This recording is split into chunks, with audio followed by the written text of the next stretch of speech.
Back to the story that has really been dominating international news for 2 weeks now. It is 2 weeks today that George Floyd was killed in Minneapolis. And since we've seen the protests spread internationally, we have heard the voices through the Black Lives Matter movement.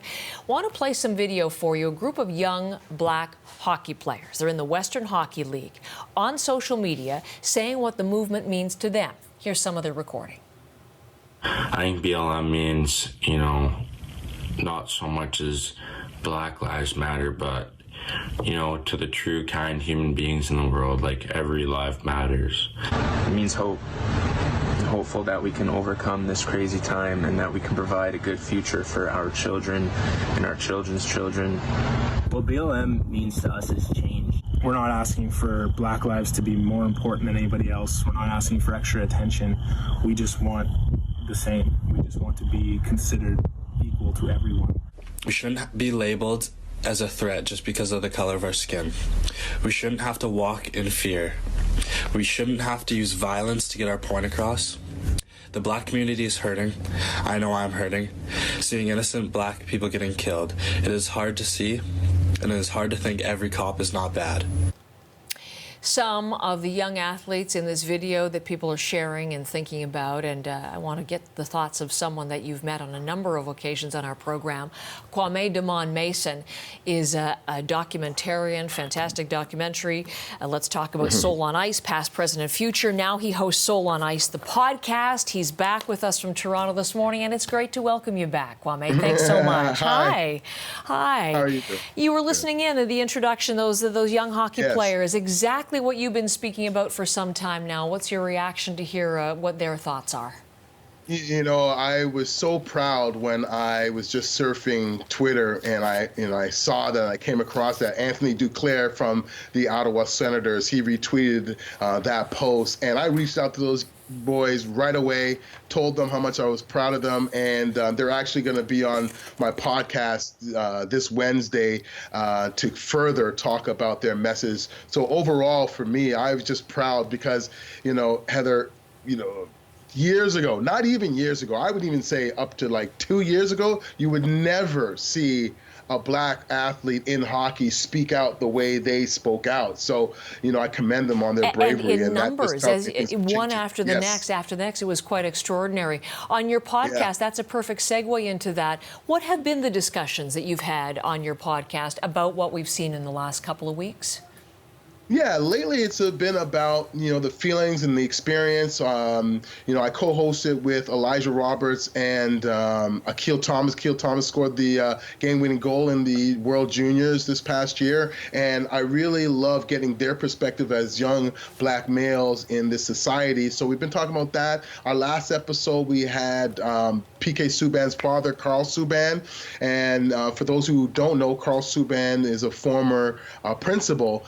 So his messages has been great. His message is really the concern for the younger generation and being able to take this situation and use it as a teaching tool for the younger generation going forward. We were just talking on the air before we began this conversation on air, and I was asking you about the protests, whether you've been taking part, and you haven't been. Yeah. Why not? No. I've been protesting almost all my life. I grew up in a family where my mother, who passed away in 2011, worked over 30 years at Metro Police, and, she spoke to me about some of the things to look out for in this world. I worked as a radio announcer for 14 years throughout Canada, and I saw the hiring practices. I saw the lack of inclusivity. And I used to speak up about that all the time. And, right now, when I see what's going on in the world, I commend everybody that's out there, and I love seeing everybody out there protesting and speaking, but I'm all about action. I want to know what's going on. So for me, it's observing, and because we've been here before. I hope nobody is, seeing it differently. We've been here before, but the difference is right now for me is I'm going to be watching what all these companies, these sports teams, and all these people do a year down the road. Everybody's coming forward right now whenever all the attention is focused on this, the action concretely to come down the line. I want to come back to a definite concrete piece of action that Minneapolis has just taken. But since you bring up your mother, I really wanted to ask you about that. The experience of growing up with your mother working for Metro Police. What do you remember in terms of what it was like to grow up in that environment and what she told you as a young guy heading out there? Yeah, so my mother worked in criminal records, and so she saw a lot of the things that were going on, and, you know, she always took the time to speak to the young black officers there, and she would hear a lot of the stories.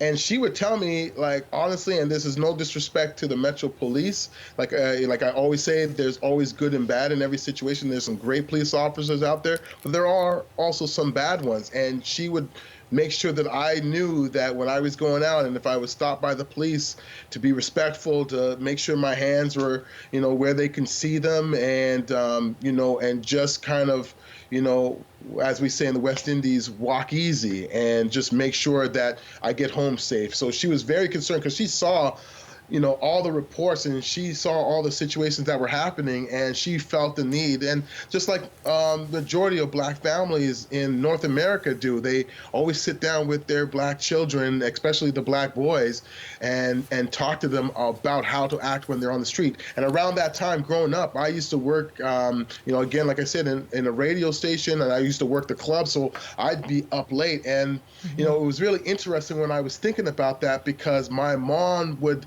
you know, give me these messages. I'd go out, I'd get home at 2:30 in the morning, and, you know, she'd be up, and we'd have these tense conversations about, I'm like, just go to sleep. Why are you up? Why are you up? Because my mom would have to wake up at 3:30 in the morning. And I never understood why, you know, and her thing was that she had to make sure that I got home safe. I apologize, that's my son. Yes, sir. It's okay. Yeah, sorry. But, you know, it's almost like right on cue, because you remember the impact of the talk on you. And look at your little boy. Exactly. This is your little boy. Is that right, Kwame? That's my son, Hendrickson. And, you know, it really, and I'm sorry, I hope I don't get emotional, but, you know, the part, gosh, because he's my little man, and I don't, you know I'm going to have that talk with him someday. So, oh man. So, and, you know, I miss my mom, and I one night in my prayers, I said sorry to my mom for, you know, arguing with her about being concerned for my safety at night, because, you know, I could have been a George Floyd, you know, I could have been an Eric Gardner, and, you know, through the grace of God, I'm still here today, but I want my son to be able to grow up, you know, in the society where he loves the police officers, you know. Another thing a lot of people don't know is I went to Seneca College for law enforcement.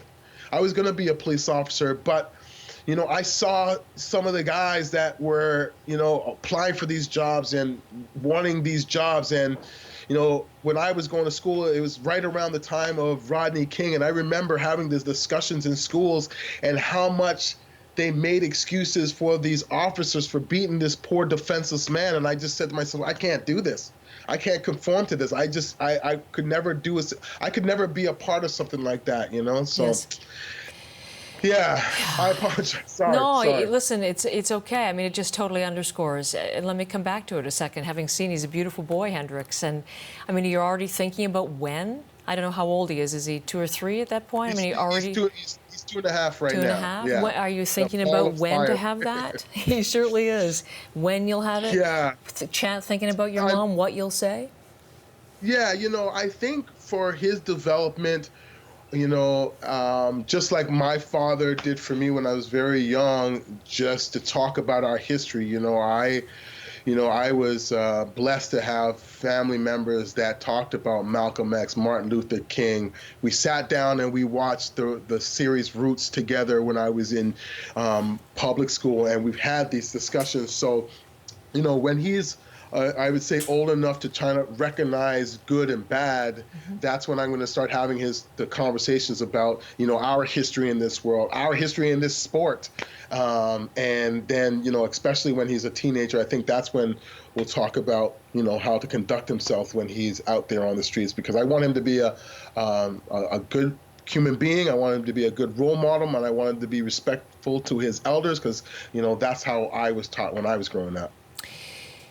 When you said that you're waiting to see what concrete action follows this, the attention and the protest, lots of calls for defunding the police, and we're already hearing New York City talk about making change. We're already this historic decision by Minneapolis City Council to disband its police department and redirect funds. I mean, it hasn't decided exactly how it's going to do this, but it's going to tear it down and rebuild and direct funds into community programs. What do you think of that, and is that the kind of substantive change that you think is necessary?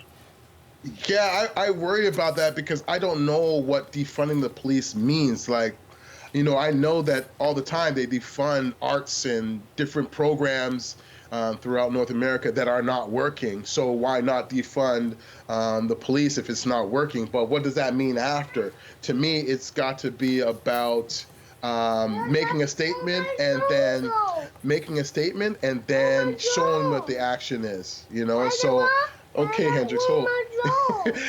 I need to know what the action is going to be instead of just making a statement, because I think it's very dangerous to say defund something, and we need the police. We need them just like we need the fire department. So I'd like to see what's going to happen or what the proposal is, what you're going to replace with that first. Okay. You've got pressing parenting to do. I'm going to let you go. Please come back anytime. I love to talk to you, Kwame. And listen, okay, I will. Thank you. You know what? Just right there. I mean, do not worry about any interruption, because you have just shown us exactly why these conversations are important as we look to the future and protecting somebody like that. Hi, Hendricks. I'm Heather. Say hi. Say hi to Hendricks. Hi. All right. Off to be a dad. In the meantime, you're just a great guest. Thanks for us. We love to see you. Thanks so much, Kwame. Kwame Daman Mason, who's the director of the documentary Soul on Ice, Past, Present, and Future, and also, of course, Soul on Ice, the podcast. You'll be wanting to listen to that. The young hockey players he was mentioning going to be on the episode that you'll hear on Wednesday.